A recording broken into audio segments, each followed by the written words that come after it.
Shalom, everybody. This is Olivier with Shalom and Messiah, and I'm so excited today. This is a great opportunity to meet somebody new that we've never had on the show. This is a gentleman that I met last June when I went to Israel with Pastor Brendan Oldhouse, and had a great opportunity to interview him. I talked about meeting again with him and doing more interviews because he has a lot of information that a lot of people do not have on the Middle East and how it relates to U.S. Israel relations. So I'm really excited. Again, this is a first on this show. Hopefully, this won't be the last. But I want to introduce you to my guest for today, retired Ambassador Yoram Ettinger. Mr. Ambassador, thanks for coming to the show. Thank you. It's my privilege and my pleasure. Thank you.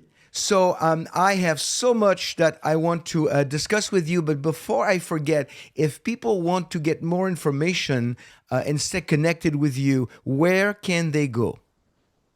Well, I have a website, and the name of the website is www, and in one word, the Ettinger Report, Ettinger with double T, and then .com. www.theettingerreport.com. And also, I would be very happy to communicate via my email, which is yoramtex, YORAMTEX at gmail.com. Okay, so and I will definitely put all that information in the description on the when I publish the video on the YouTube channel. Friends, of course, if you're watching this, this is the YouTube channel for Shalom and Messiah. You can find us there. Subscribe and give us a thumbs up. And tell your friends about it because you will be getting information that a lot of people are looking for but can't find because we don't know what's true anymore when we look at the news nowadays. So, Mr. Ambassador, the first thing I want to ask is I watched a video recently that you did on your YouTube channel as well on Western conventional wisdom. That's the title you give to the video, and I it resonated with me because I've been telling people, Christians in America for over 2 decades now, that we need to understand the difference between Western wisdom or Western way of thinking and the Middle East, and I think that there's big disconnect here. So, and give us some clarity on that. Well, a Western tendency, driven by very benevolent intentions, Western practice tendency has been to examine the Middle East through Western lenses, through Western values and Western institutions, which are completely detached from Middle East reality. For instance, the pursuit of peace by Western policymakers has been very, very much a failed story. And one of the reasons, probably a key reason, has to do with the nature of the Middle East, not from today or yesterday, but for the last 1400 years, where there hasn't been yet intra-Muslim or intra-Arab peaceful coexistence. Intra-Muslim, intra-Arab fighting has been going on. Conflicts have raged around the Middle East since the 7th century. We're talking about an area where there hasn't been a democratic regime yet.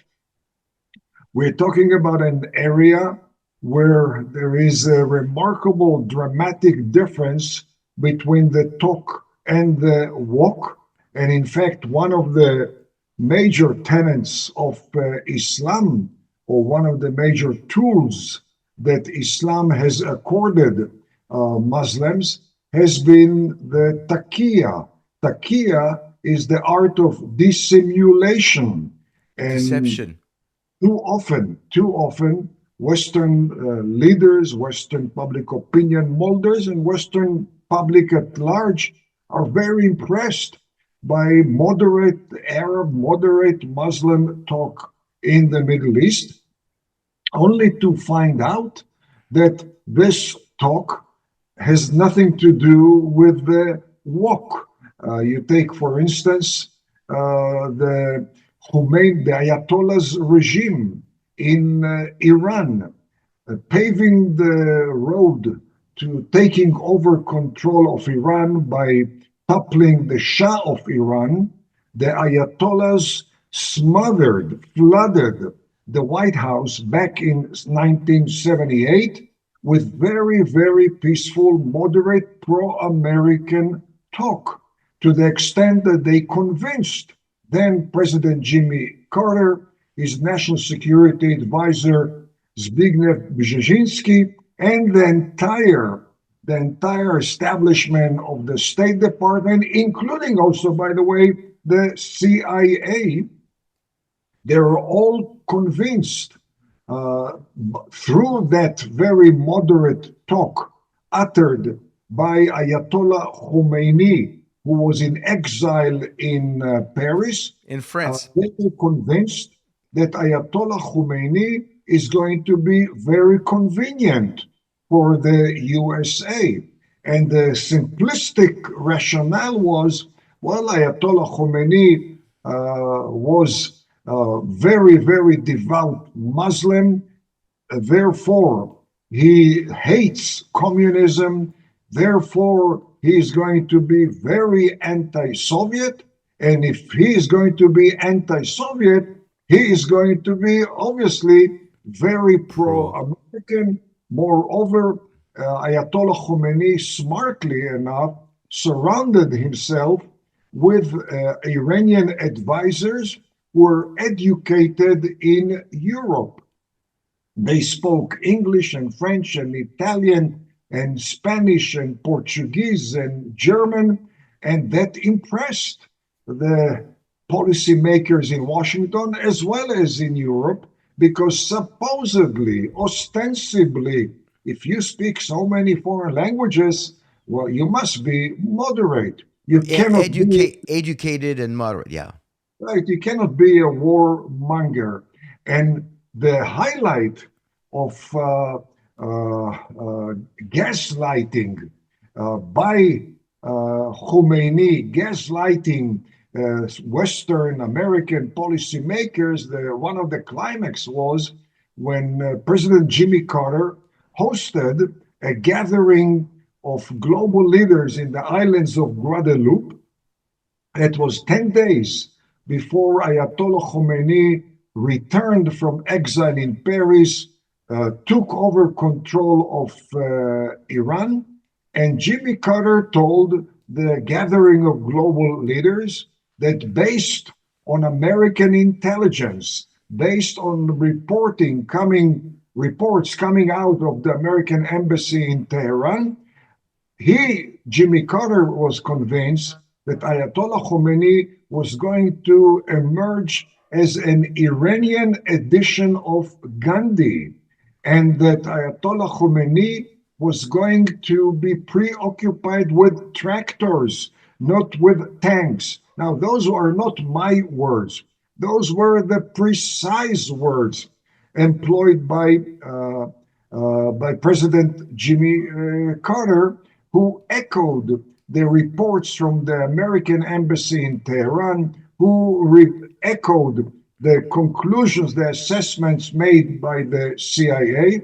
And as we know, following the barrage, the flood of very peaceful and moderate talk emerging out of Ayatollah Khomeini's stronghold in exile in Paris, it took only a few weeks before Ayatollah Khomeini took over the American embassy, held some 50 Americans hostage for 444 days, and in fact transformed Iran from the American policeman of the Gulf to the number one epicenter of anti-American terrorism, global drug trafficking, global money laundering, and global proliferation of advanced military systems. Now, this but has been the practice in the Middle East. As I said, the element of taqiyya, dissimulation, which is traditionally employed by Middle Eastern Arabs, Muslims, as a ploy to mislead rivals, to mislead enemies in order to bring them eventually to submission. That episode, by the way, by Ayatollah Khomeini, who returned to Iran in February of 79, transforming Iran into the number one terrorist threat enemy of the United States and the Western world. This also sheds light on another feature in the Middle East, which contradicts Western values, Western expectations. And this is the notion that terrorists always bite the hand that feeds them. The US literally paved the road for Ayatollah Khomeini to take over control of Iran in the process, and I think shamefully, the US stabbed the back of the Shah of Iran, who was the number one ally of the US in the Middle East at that time. And in return, contrary to very naive American expectations, Ayatollah Khomeini did not become closer to America. He, in fact, did bite the American hand that fed him. but Yeah, go ahead. you know that was this is fascinating, but that was 79, so that was 45 years ago. uh, don't you think that the West would have learned? I mean, it's been almost 50 years. Why is Well, it that that the West keeps doing this, making the same mistake?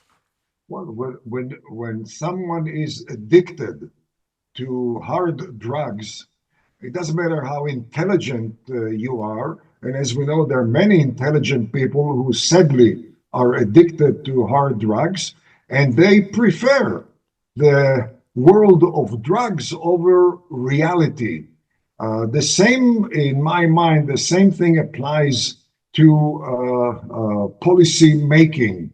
There are policymakers who become addicted to peace now, to peace in a convenient manner, peace which does not go through bloodshed and complication and frustration. And on the altar of advancing that delusion of easy peace without any without substantial cost, they are willing to sacrifice reality, in this case, Middle East reality.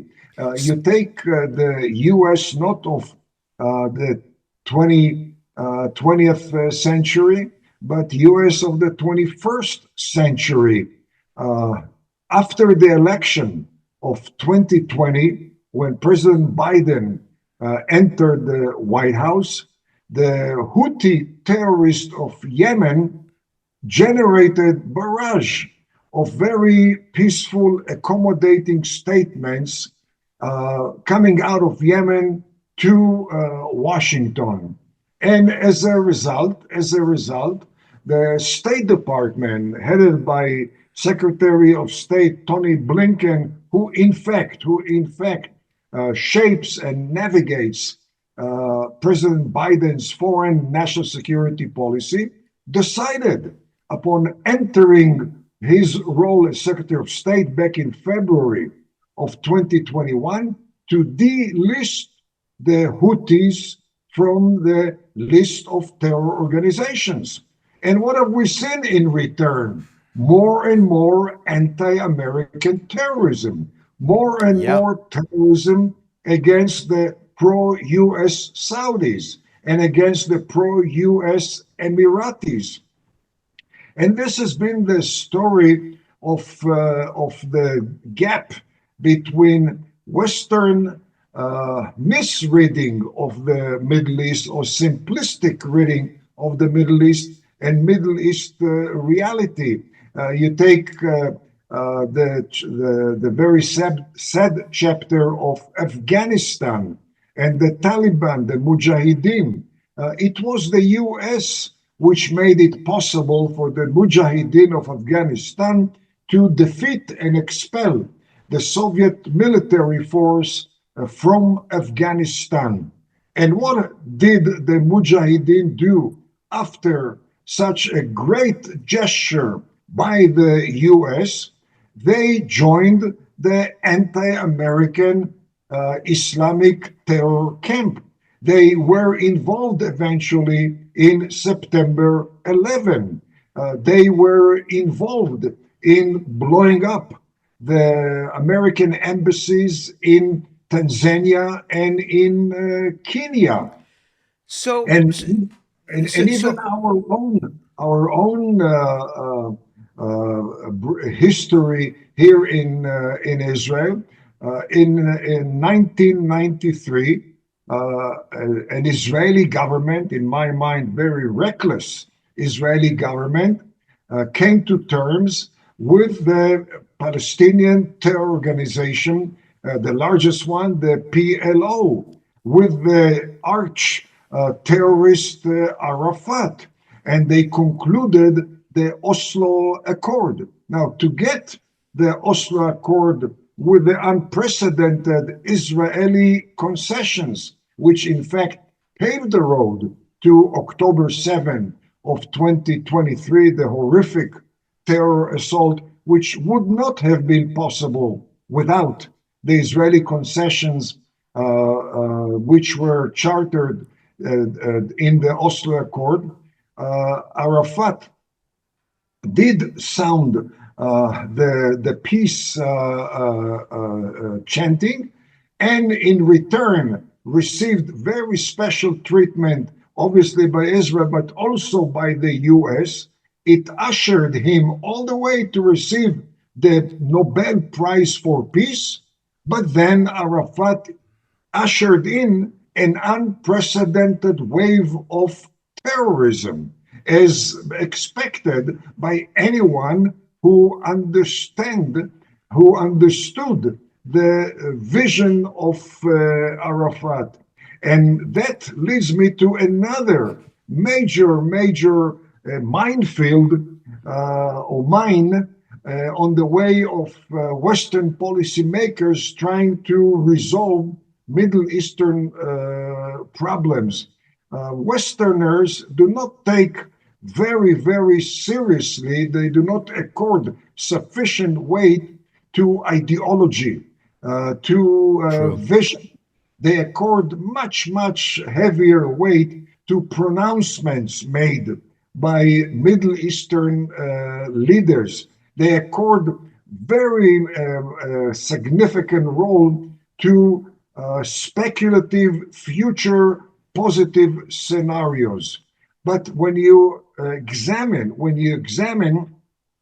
Middle Eastern terrorist phenomena, such as the Ayatollahs of Iran, such as Hamas of Gaza, such as Hezbollah of Lebanon, such as the PLO, which is the Palestinian Authority, you realize that contrary to Western policymakers, they prefer sticking to their fanatic ideology rather than submitting themselves to financial bonanza or diplomatic bonanza. The Western assumption is that money talks, but this is not the way most Middle Easterners think. Just take an example again, the Ayatollahs of Iran. Since taking over control of Iran in 79, 46 years ago, they have been showered upon mostly by the US, but also by the rest of the world, with hundreds of billions of dollars. We know very well that for the last 46 years, they invested most of that bonanza to bolster their anti American, anti Western machine of terror, drug trafficking, and money laundering. And that should have made it very clear to the West that as far as the Ayatollahs of Iran, ideology transcends diplomatic gestures, financial bonanza. And the same applies to Hamas.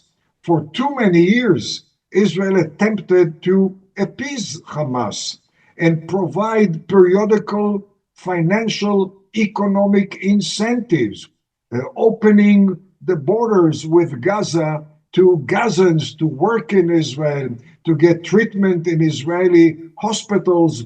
We facilitated the flow of hundreds of millions of dollars Yeah. to Gaza. In return, as expected, Hamas launched more and more intense campaign of terrorism against Israel, sending a message.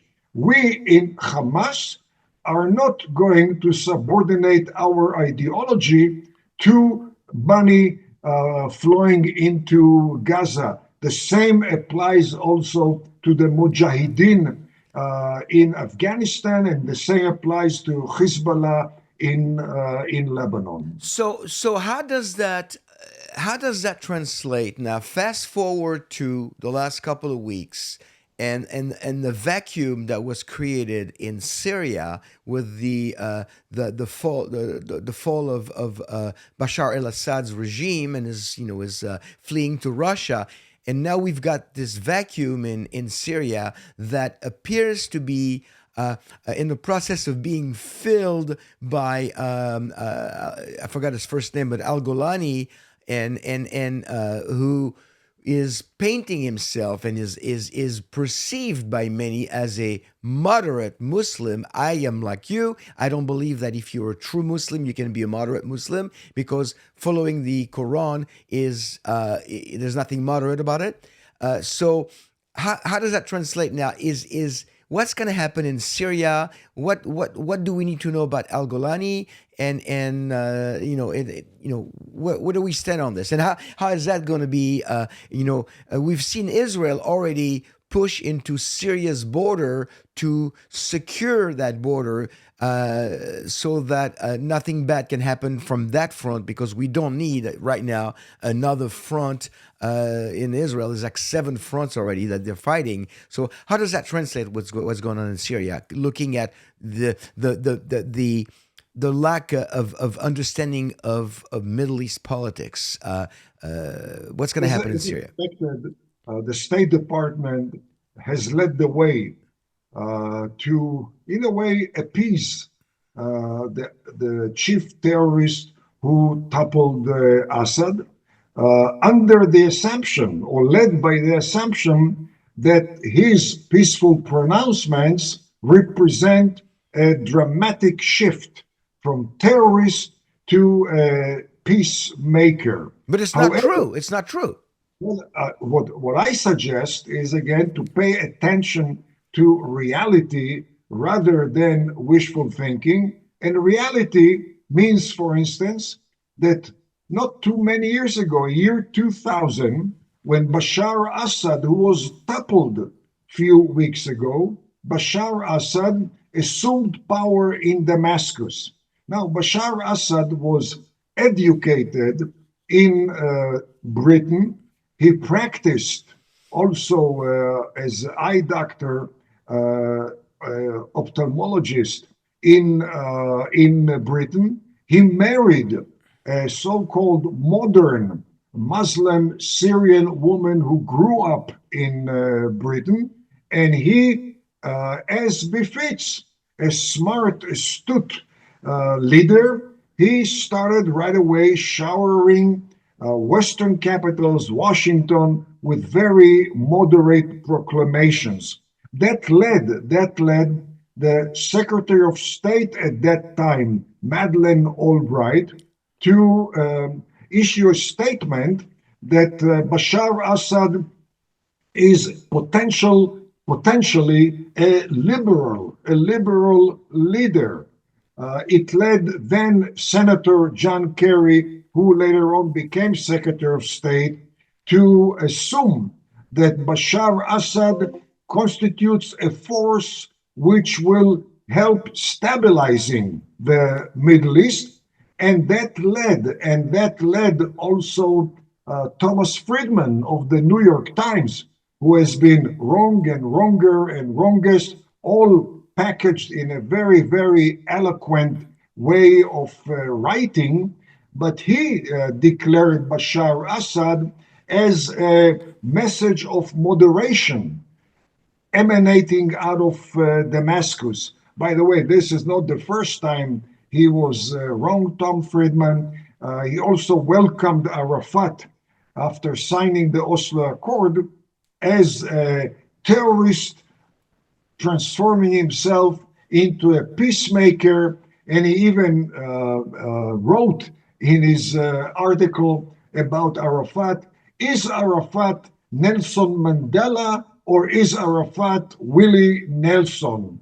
But we know very well that after showering the West by Bashar Assad with plenty of moderate pronouncements, he revealed himself for what he really was, namely ruthless despot who Dictator, did yeah. not shy away from unprecedented slaughterhouses in Syria in order to solidify his rule. And we had similar examples all over, which has escaped the mind of the West because, as I mentioned before, for the West, moderate pronouncements carry much, much weight. And they don't study the Middle East. For instance, Arabs who shower the Palestinians with very, very embracing talk. And if you listen to Arab leaders, you may conclude that every single Arab leader is eager to have a Palestinian state. And Arabs are committed to the establishment of a Palestinian state. But then comes the issue of walk, not only the talk. And the Arab walk on the Palestinian issue since 1948-49, Israel's War of Independence, the Arab walk has been anything but support for a Palestinian state. Because, for instance, Jordan occupied Judea and Samaria, which is called West Bank. Jordan occupied it from April 1950 through 1967. Never occurred to the Jordanians to establish a Palestinian state. In fact, they prohibited any local political activity by Arabs in Judea and Samaria. Egypt occupied the Gaza Strip from the end of 1949 through 1967. Not only didn't they establish their Palestinian state, but they declared or imposed a nightly curfew in Gaza, prohibiting any political activity whatsoever. The Arab League in 1952 decided to establish a Palestinian department, supposedly a prelude to a Palestinian state, only to abolish that department back in 1955, 1956. And then you have the reality of Israeli-Arab peace. We have concluded peace accords with 6 Arab countries: Egypt, Jordan, United Arab Emirates, Bahrain, Morocco, South Sudan. None of them, but none of them, preconditioned conclusion of peace with Israel upon establishment of a Palestinian state. Saudi Arabia does not have a peace accord with Israel, but the commercial and defense ties between Saudi Arabia and Israel are pretty impressive, pretty Right. productive. And the Saudis never raised the issue of a Palestinian state as a precondition for their agreement to have cordial relations with Israel. And the question is, how come such a huge gap between the talk and the walk? One comment is that in the Middle East there is a saying, on words one does not pay custom.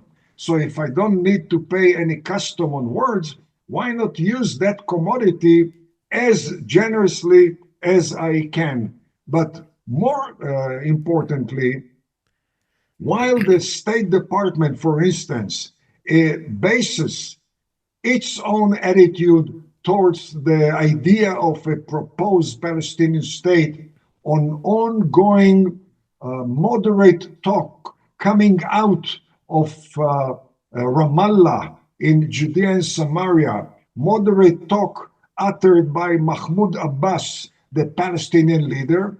Arabs don't care much about the Palestinian talk. Arabs care about the Palestinian walk, not towards Israel, but Palestinian walk in the intra-Arab context. And Arabs, unlike Westerners, do pay attention to history, and they don't forgive and they don't forget, because the Palestinians have become role model of subversion and terrorism and ingratitude for a reason.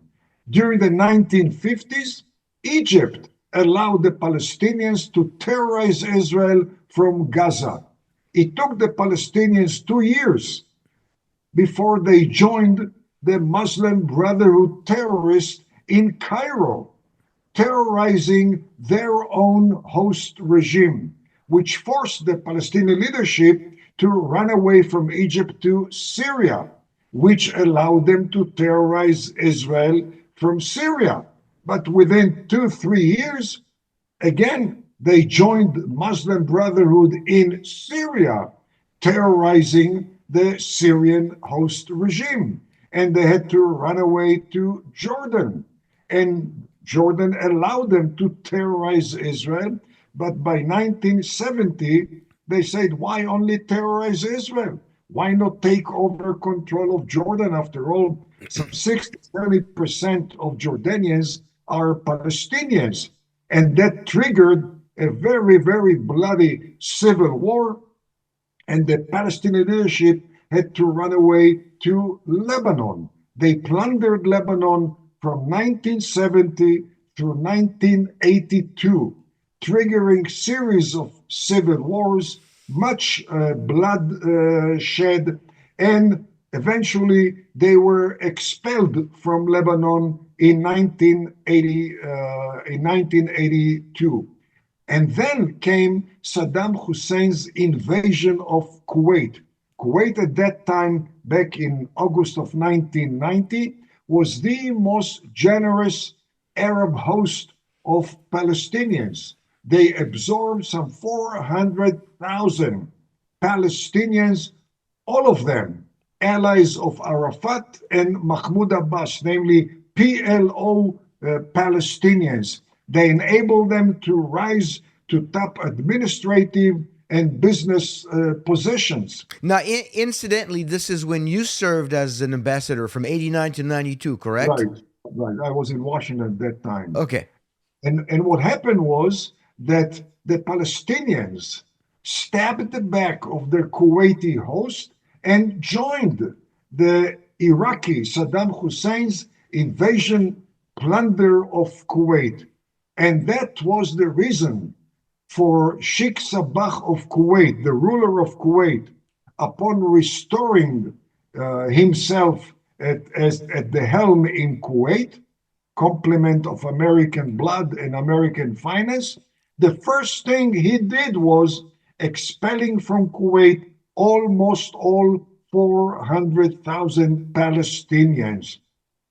The Arabs have taken notice of that, and they have concluded the proposed Palestinian state is not going to add water, but fuel to the Middle East fire. And that fire is going to threaten their own regime. And as a result, they have always systematically limited their support of the idea of a Palestinian state to talk, never to walk. The walk toward the Palestinians has been anywhere from indifferent to negative. Interesting. Now, so when you say the Arab states, well, let's talk about Iran for a second, because I mean, uh, we know that Iran is behind financing Hamas, financing Hezbollah. Where is Iran today? I mean, what's next for Iran? Well, uh, Iran has been, or the Ayatollah's regime in Iran has been very, very consistent. They have pursued the implementation of their ideology, which is a 1400-year-old ideology, starting in the year of 680 AD. Now, for most Westerners, that's almost irrelevant. Who cares about 680 AD? The Shiites in Iran, they do care. They do care, and they demonstrate it by commemoration of the Battle of Karbala of 680 AD every single year through a major procession in areas where there are substantial Shiite communities in Iran mostly, but also in Iraq, in Lebanon, as well as in Western cities such as New York and Chicago and Los Angeles, Europe as well, where you see processions of bare-chested men walking, flagellating themselves on the back and on the chest with iron bars. And that is a reminder for the Shiites to take vengeance of the treachery by the Sunnis, the majority of Islam. They betrayed the Shiite minority of Islam, and according to the Shiite vision of Iran, it behooves the Shiites to take vengeance by toppling every single Sunni Arab regime. We're talking basically about the pro-Western Arab regimes, Right. and then to bring the Western infidel to submission. Now, the U.S. has taken that ideology very lightly. I suspect Western policymakers, most of them likewise. And the assumption has been that showering the Ayatollahs with financial bonanza and major diplomatic gestures was going to induce the Ayatollahs to accept peaceful coexistence with their Sunni Arab neighbors in the Persian Gulf and throughout the Middle East, was going to convince them that it was worthwhile to become good faith negotiators and even abandon their 1400-year-old fanatic religious ideologies. That's how far reaching has been the very naive, very detached approach by Western policymakers towards Iran, in particular, the Middle East in general.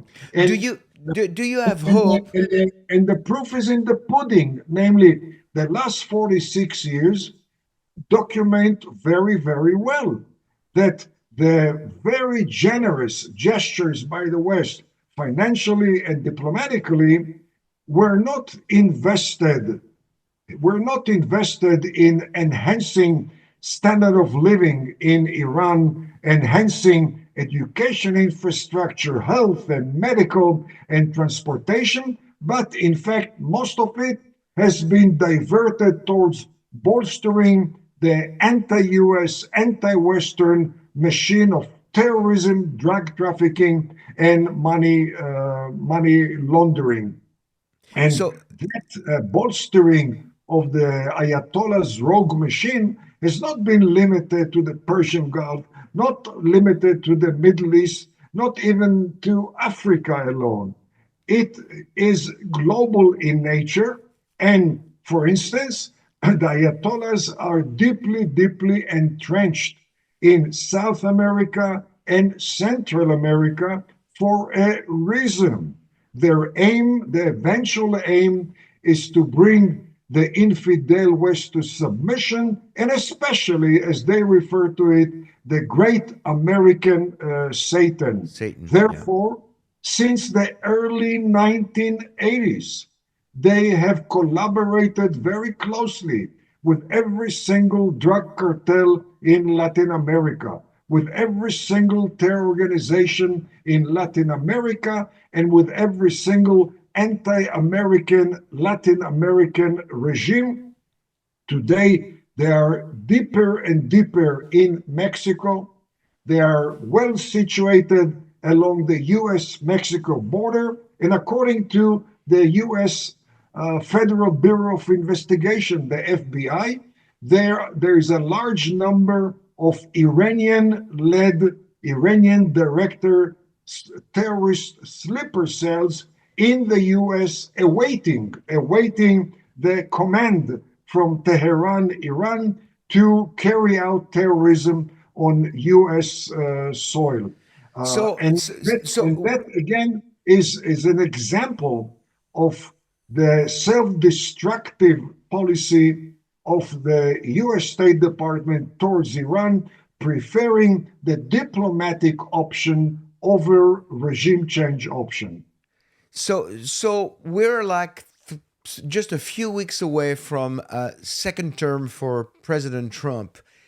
What do you think needs to change, and what do you think is going to change? And that'll be my final question because we're running out of time. So we're coming into another 4 year with President Trump. What do you think needs to change, and what do you think will really change in U.S. Middle East relation, and how's that going to affect the whole region? Based on President Trump's first term, he is going once again to expel the State Department from center stage of setting US foreign policy and influencing US national security policy. Moreover, he is going to end the current policy of multilateralism, of cosmopolitan worldview, which has been led by Secretary of State Tony Blinken, preferring collaboration with the UN and international organization and the Europeans over the independent national security action by the US. President Trump, I have no doubt, will prefer unilateral US foreign and national security policy over multilateral, which bodes well for the world. The world needs a deterring US, a US which subordinates itself to the UN and international organizations and even the Europeans, reflects eroded posture of deterrence. Unilateral US policy is going to once again restore the US posture of deterrence. My concern, and there is a concern, is that President Trump may, I'm not sure he will, but may go back to his what he called maximum pressure, crippling economic sanctions against Iran, preferring that over regime change, which would be a mistake. It would be a mistake because we know now that indeed, during Trump's first term, the maximum pressure, crippling economic sanctions were very effective, crippling the Iranian economy, which minimize their ability to assist terror organizations throughout the globe. But then 4 years However, later, it switched. no, but however, we know now that as effective as economic sanctions may be, they are they are reversible. That's right. So that a new sheriff came to town, President Biden replacing Trump, and overnight he suspended and softened economic sanctions over Iran. Yeah. Economic sanctions are reversible. Regime change is not reversible. And President Trump's statement during his victory party was, I don't want to start war, I want to end wars. And this is a very, very wise statement. However, to end war, you have to neutralize the elements which feed war. And the number one element anywhere in the world is the Ayatollah's regime in Iran, the head of the venomous octopus. And regime change, unlike economic sanctions, is not reversible. Do It you doesn't think do you matter. think a regime change is possible in Iran today? Oh, absolutely, absolutely. Really? Provided that the effort, the domestic effort in Iran is going to be bolstered substantially by external military pressure. We have the all indications are that majority of Iranians do not want the regime of the Ayatollah. Right. They tried to revolt in 2009 during the Obama administration, but he left them hanging high and dry. About 2 years ago, some very activist women attempted to start a major protest movement, and they expected again the US to come and lend a helping hand, which never came. Regime change must start from without, namely a military action, more important than bombing the nuclear infrastructure, more important than bombing the oil infrastructure is regime change. And Interesting. once you have regime change, you literally reduce the prospects of terrorism and wars overnight. As long as you have the Ayatollah regime, the best you can hope within the context of economic sanctions is a delayed flood of wars and Good point. terrorism Yeah. until a new sheriff will come to town. And I don't believe that this is what President Trump wants to do. I firmly believe that he wants to leave behind him a legacy which will last many, many, many years, allowing the regime of the Ayatollahs to remain in control of Iran will not provide for a long-term constructive legacy of President Trump.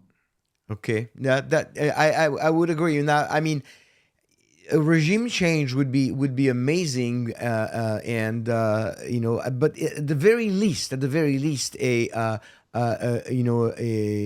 crippling of the economy like Trump did in the first 4 years of his first term was helpful. But definitely, if we can revert Iran to pre 1979, that would completely change the entire region. Well, I I, I, have. would, I would say that economic sanctions mean sacrificing long-term national security on the altar of short-term convenience. And this is not the way President Trump wants to rule the United States and the free world.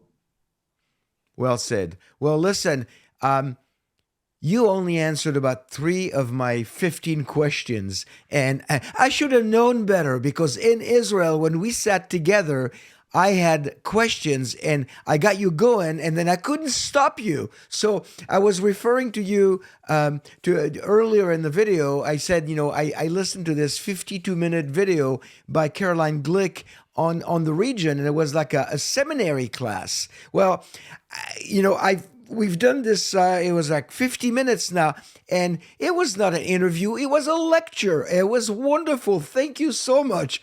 I appreciate your knowledge. I appreciate your passion. I appreciate your kindness and your willingness to share with us. I hope we can do this again because I have more questions, and you bring an aspect of things that Westerners need to really understand. So we have to bring this to an end. But again, I thank you for your friendship. I thank you for your knowledge. And this is going to post in the middle of our very unusual Christmas Hanukkah celebration for this year, because Christmas for Christians starts, of course, is on the 25th, and then Hanukkah starts on the 25th as well. And I don't know how many times in your lifetime you had the Hanukkah start in one year and end the next year. For me, it's the first. Right, right. I've, That could be, yeah. and so it's going to be very, very interesting. But I hope we can do this again soon. And Absolutely. you have many friends here in America who continue to pray for the safety of Israel and the well-being of our Jewish friends and our family, definitely, but many more. And so, Mr. Ambassador, thank you so much. And like we say during holidays, Hag Sameach. Thank you very much.